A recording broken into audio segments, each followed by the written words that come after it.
এখন শনিবার সন্ধ্যে 7:30 বাজছে, কিন্তু বাইরের রোদ দেখে একদম বুঝতে পারবে না। রোদ ঝলমল করছে, মানে দুপুর 3টের মতো।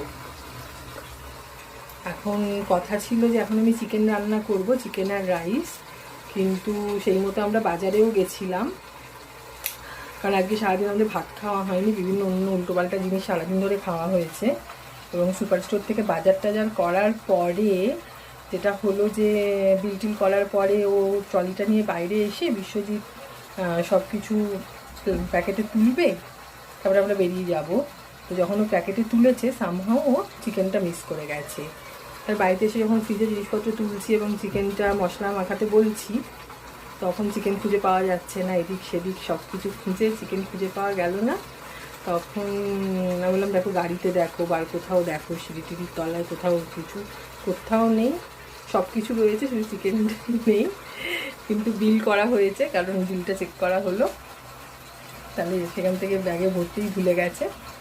তা যাই হোক, আমি বললাম চিকেন খাওয়া তাহলে আজকে ভাগ্যে নেই, যাও তাহলে এই লোকাল হালাল শপ থেকে মাটন নিয়ে এসো। তো ফাইনালি মাটন নিয়ে এসেছি, আর এখন আমি মাটন রান্না করছি। মাটন বলতে ল্যাম, মানে মাটন বলতে যেটা গোট, সেটা এখানে খুব সহজে পাওয়া যায় না, অর্ডার টর্ডার দিতে হয় বা মাঝে মধ্যে আসে। ল্যাম্বের মাংস রান্না করছি এখন। পেঁয়াজ ভাজছি মশলা দিয়ে, মাটন সেদ্ধ করে রেখেছি, আলু ভেজে রেখেছি। দারুণ গন্ধ বেরিয়েছে। মাংস রেডি ফাইনালি, আর এখানে ভাতও রেডি। এবারে খেতে বসে যাবো ব্যাস। ফাইনালি স্যালাড, মাংস আর ভাত নিয়ে বসে গেছি। কেমন হয়েছে দেখি।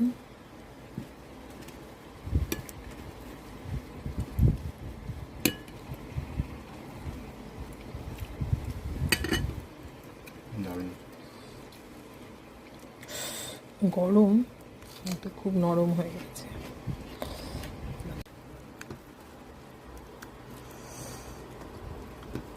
দারুণ নরম হয়েছে, আলুটা একদম নরম হয়ে গেছে, দুর্দান্ত।